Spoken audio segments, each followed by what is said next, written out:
따라서 실족하게 하는 일, 실족하게 하는 일, 작은 자 중에 하나를 실족하게 할진대. 그래서 실족이라고 하는 말은 넘어뜨린다고 하는 말씀입니다.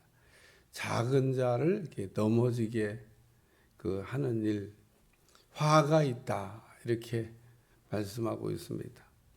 구약을 우리가 읽다 보면 하나님께서 크게 다루는 죄가 세 가지가 나옵니다.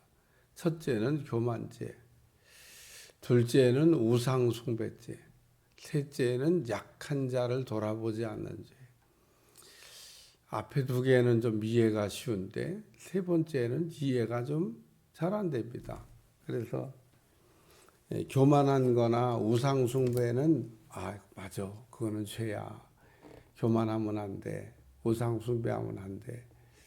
여기까지는 이해가 그래도 잘 되는데 약한 자를 돌아보지 않는 죄. 연약하고 힘이 없는 사람을 불쌍히 여기지 않는 것도 죄가 된다라고 하는 말씀입니다. 우리가 사람들을 이렇게 만나다 보면 힘이 없는 사람들이 있습니다. 성경에는 소자라고도 표현했는데 되돌려 갚을 능력이 전혀 없는 사람 소자. 혹은 우리가 바포 사역 같은 거 우리가 할 때 한 끼의 식사를 해결하기 위해서 그 사람들도 얼마나 고생하는지 몰라요. 먼 길을 달려와 가지고 밥을 먹고 또 어떤 때는 또 차비 조금 더 준다 그러면 그걸 받으려고 막 여기서 저기서 어떤 때는 그런 수고를 하느니 차라리 나가서 돈을 벌겠다. 우리 교회도 아주 단골로 오던 분이 있는데 그냥 주면서도 매일 그냥 좀 정신 차리고 나가서 하루 이게 일하면은 그게 차라리 낫지 않냐고. 어느 날 보니까 정신 차리고 이렇게 얻어먹으러 다니다가 일하는 것도 한번 봤습니다만 요즘은 본 일이 없어요. 궁금해 어떻게 살고 있나. 어쨌든 매일 아주 당당하게 옵니다. 꼭 맡겨놓은 거 수금하러 오듯이. 보니까 수금하러 다녀요. 우리 교회 오고 또 조교회 가고 그 다음 교회 가고. 그냥 쫙 한 바퀴 돌면은 하루 일당이 되나 봐. 그러면 이제 그거 가지고 그 다음날 되면 또 영락없이 또 옵니다. 주면서 이렇게 일장 훈시하면 그래도 말을 이렇게 좀 듣고 정신 차려서 일당 불러 다니는 걸 제가 본 일인데 안 보이니까 궁금해요. 잘 살고 있나. 우리가 그런 분들에게 이렇게 조금 도와줄 때 갚으세요 라고 생각하며 돕는 게 아닙니다. 연약한 사람이 있죠. 누시라고 하는 여자가 모함 여자인데 나오미의 가정이 모압으로 내려갔다가 얻었던 며느리 가운데 고향으로 다시 돌아오긴 했는데 땅도 없고 또 누가 도와주는 사람도 없고 밭에 나가가지고 이삭 죽기 하는 주인 밭주인 보아스가 와서 이게 룻에게 이렇게 감동을 받아가지고 하인들한테 싹싹 빼지 말고 좀 이렇게 흘리면서 가라. 그래서 룻이 아주 그냥 많이 이삭 죽기를 해가지고 시어머니한테 돌아왔더니 시어머니가 어떻게 이렇게 많이 이삭을 좋아하냐. 그래서 성경에도 보면 이삭이 떨어졌을 때 주우면 안 된다. 그렇게 말씀하고 있습니다. 왜냐하면 이 연약한 사람들이 힘이 없는 사람들이 그것을 주워다 먹고 살 수 있도록. 우리나라도 비슷한 거 있어요. 감 딸 때 아주 싹쓸이 감을 싹 따는 가정은 내가 없는 줄 알아. 시골에서 감 딸 때 꼭 몇 개를 남겨놓습니다. 따다가. 그래서 새 밥이라나 새들도 먹고 살아야 되니까 새들을 위해서 몇 개는 안 든다. 감나무에 몇 개가 이렇게 그 마음이 이렇게 거의 시골 사는 분들이 그런 것 같아요. 감딸 때 그냥 싹쓸이 그냥 싹 깔끔하게 따는 게 아니라 따다가 몇 개를 이렇게 놔둡니다. 못 따서 놔두는 게 아니고 장대 가지고요 딸라고만 다 딸 수 있습니다. 그런데 의도적으로 몇 개를 남겨놔요. 새들을 위해서. 그런 마음이 우리가 이제 그 연약한 사람에게도 이제 가야 되는 겁니다. 우리가 삶을 살고 만나다 보면 반드시 여기 작은 자 중에 하나를 이라고 하는 아주 힘이 없는 사람을 만날 때가 있는데 그런 사람들을 도와주는 것을 하나님이 너무너무 기뻐하십니다. 그런데 왜 실족시켰을까? 이렇게 힘이 없는 사람을 도와주기도 해야 되고 잘 우리가 케어를 해야 되는데 아니 왜 이걸 왜 실족시켰을까? 모르고 그럴 경우가 많죠. 근데 우리의 마음이 또 강팍할 때도 그럴 수가 있습니다. 따라서 오늘 우리는 작은 자들을 이렇게 대할 때 오히려 더 이렇게 잘 대하는 그런 마음이 있어야 된다고 하는. 그래서 2절 말씀은 결론이 좀 이렇게 무섭기도 해요. 작은 자 중에 하나를 실족할진대 차라리 연자 맷돌을 이 그 목에 매어 바다에 던지는 게 낫다. 그러면서 실족하게 하는 게 없을 수는 없으나 그렇게 하는 자에게는 화가 있도다. 축복이 있다는 말씀이 아니고 반대로 화가 있도다. 그러므로 너희는 스스로 조심하라. 만일 내 형제가 죄를 범하거든 경고하고 회개하거든 용서하라. 죄를 진 사람에게 경고하라고 이게 말씀하고 있습니다. 누가 죄 짓는 거 보거든 그냥 이렇게 눈 감고 지나가는 게 아니라 경고해 줘야 된다는 겁니다. 잘못하는 거야. 그리고 경고해야 된다는 겁니다. 하나님이 우리를 치료하시는 방법이 있습니다. 우리를 어떻게 치료하시냐? 제일 처음에는 권면하십니다. 권면. 좋은 얘기로 하나님께서 말씀해 주셔요. 그러니까 좋은 얘기로 말씀해 줄 때 듣는 게 제일 좋은 방법입니다. 하나님 좋은 얘기로 해주는데도 말을 안 들어요. 그 다음에는 징계입니다. 징계도 하나님이 우리를 사랑하는 그 표시입니다. 징계도 안 하시네. 그러면 문제가 심각하게 생긴 겁니다. 우리는 이렇게 고착화된 이미 성품화된 어떤 그 나쁜 그 기질은 그냥 안 고쳐집니다. 여러분 우리 안에서 이미 오랜 시간이 지나서 고착화되고 성품화된 그런 우리가 다른 그냥 표현을 하면 악습이라고 하는데 악한 습관은 그렇게 쉽게 고쳐지지가 않습니다. 쓴뿌리 같아요. 아주 그냥 종기처럼 깊이 내 안에 자리를 잡고 박혀 있어서 빼기가 어렵습니다. 여러분 저 어릴 때는 종기가 그렇게 많았어요. 요즘은 보기도 드문 그 질환이 됐습니다만, 막 불로 막 안으로 밖으로 튀어나오는 것도 있고 속으로 들어가는 것도 있는데 속으로 이 근이 들어가는 거가 더 어려워요. 속으로 들어가면서 막 확장시키기 때문에 그거를 막 짜내려면 쉽지 않습니다. 옛날에 여기 계신 분들 다 이명내 고약 아주 그게 만병통치약이었어. 시커멓게 생긴 데다가 누런 된장 같은 거 있는데 갖다 딱 등에다 붙여놓으면은 그게 막 근을 뽑아낸다나. 어쨌든 그거밖에는 약이 없으니까 이명내 고약. 시커먼 끈적끈적. 붙으라가만 막 끈적끈적한 거. 그 가운데 노란 거 딱 갖다 붙여놓으면 딱 그래도 안 나와. 우리 아버지가 등에다 종기를 막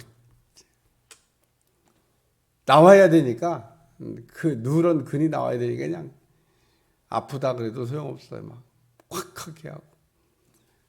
오늘 우리 안에 그 종기에 근이 박힌 것처럼 박혀 있는 아주 그런 거 있습니다.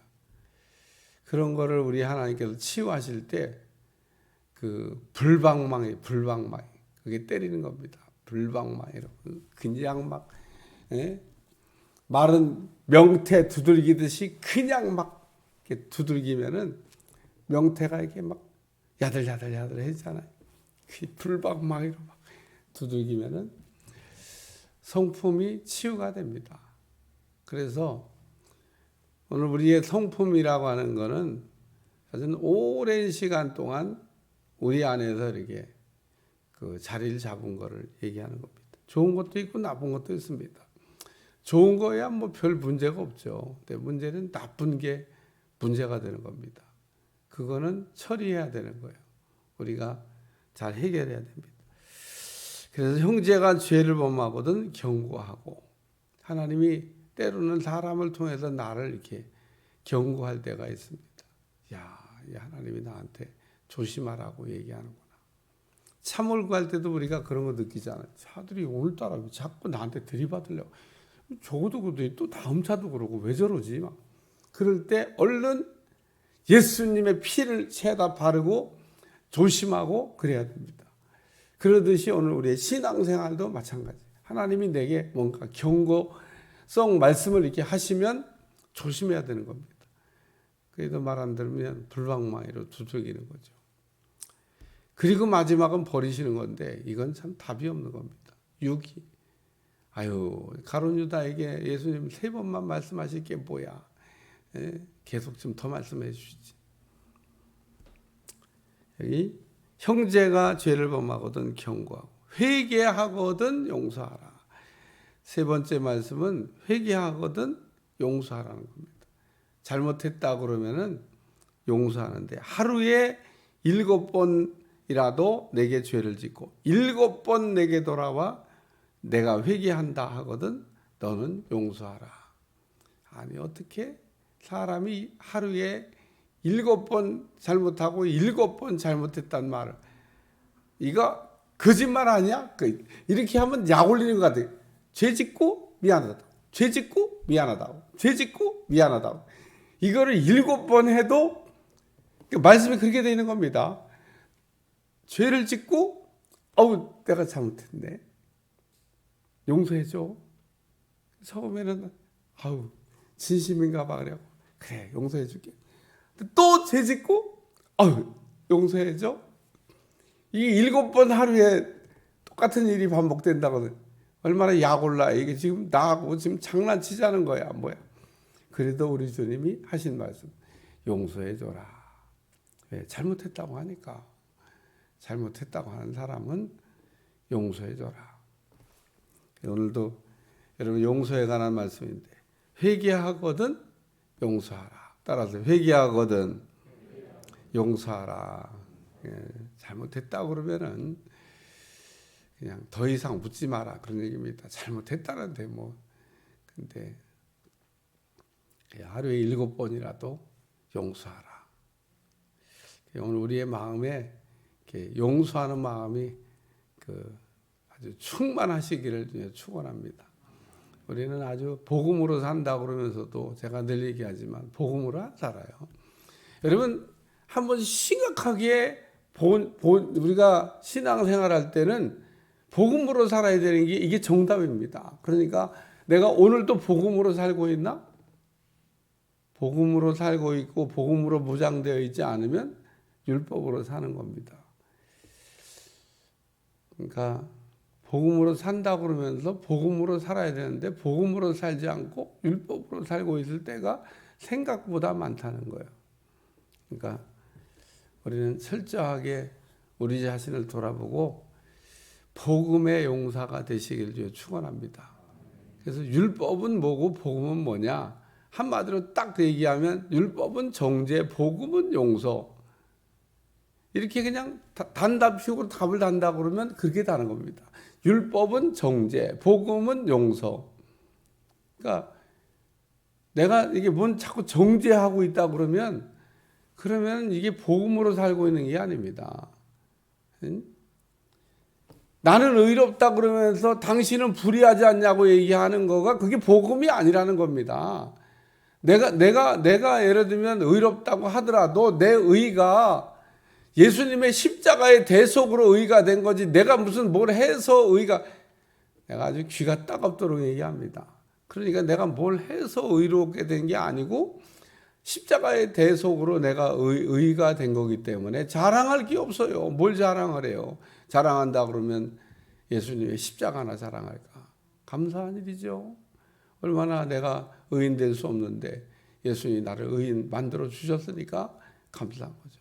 근데 그렇게 됐으면 그렇게 그냥 복음으로 시작해서 복음으로 가야 될 거 아닙니까? 근데 복음으로 가다가 율법으로 가요. 뭐 당신들은 왜 이렇게 뭐 의롭지 않냐는 거예요. 그래서 당신 어떻게 의인 됐는데 잊어버린 겁니다. 잊어버린 거. 우리가 살면서. 그러니까 우리가 복음으로 산다 그러면서 율법으로 간 사람들 생각보다 많습니다. 그래 놓고 복음으로 산대요. 그러니까 복음이 뭔지를 모르는 겁니다. 복음은 용서라니까요. 용서받고 용서하고 용서하는 마음으로 사는 겁니다. 누구를 정죄하고 돌 던질 수 있는 자격이 우리에게는 없습니다. 근데 누구에게 돌 던지는 사람은 뭐예요? 나는 의롭고 당신은 불의하다는 거죠. 내가 어떻게 의가 됐는데 잊어버린 거예요. 잊어버린. 내가 어떻게 의인 된 걸 잊어버린 겁니다. 한참 가다 보니까 그러니까 복음으로 산다 그러면서 율법으로 사는 겁니다. 간단하고 쉬운 거지만 여러분 하나님 앞에 섰을 때 너 왜 그랬냐 그러면 몰라서 그랬죠. 담임 목사가 맨날 귀가 따갑도록 복음으로 사는 거는 용서로 사는 거다. 여기 하루에 7번이라도 내게 죄를 짓고. 복음이 잘 이해가 되면 하루에 7번 장난치듯이 이렇게 누구를 조롱하듯이 죄 짓고 잘못했다 그러고 죄 짓고 잘못했다고 하는 사람도 용서할 수가 있습니다. 왜? 나도 우리 예수님께 용서받을 수 없는 죄를 용서했어요. 다시 한번. 어떤 사람이 큰 빚을 탕감할 수 없는 걸 탕감을 했습니다. 그리고 나오다 보니까 자기한테 조금 죄진 사람을 멱살을 붙잡고 막 갚으라고. 그런 사람이 있어서 그걸 보고 있던 사람들이 주인에게 가서 고발합니다. 아주 나쁜 놈이 있습니다. 자기는 갚을 수 없는 걸 탕감받았는데 조금 빚진 사람을 그냥 옥에 갖다 잡아 가뒀습니다. 너도 그러면 너도 네 걸 나한테 갚아야 되겠다. 그랬던 우리 주님이 말씀이 있습니다. 오늘 여기도 실족하게 하는 일이 없을 수는 없으나 우리가 참 조심해야 된다는 겁니다. 그 약한 사람을 우리가 무시하고 약한 사람을 넘어뜨릴 수가 있다는 겁니다. 그래서 스스로 조심하라고 하는 말씀이고 또 죄 졌을 때는 경고해야 된다는 겁니다. 알려줘야 정신 차릴 거 아니에요. 그리고 회개하거든 용서하라. 기도하겠습니다. 하나님 오늘도 연약한 사람들을 만날 때 넘어뜨리지 않게 도와주시고 또 죄를 짓거든 경고하고 회개하거든 용서하라는 말씀이 들려지게 도와주시고 오늘도 우리가 복음으로 살 수 있도록 축복해 주옵소서. 예수님의 이름으로 간절히 기도하옵나이다. 아멘.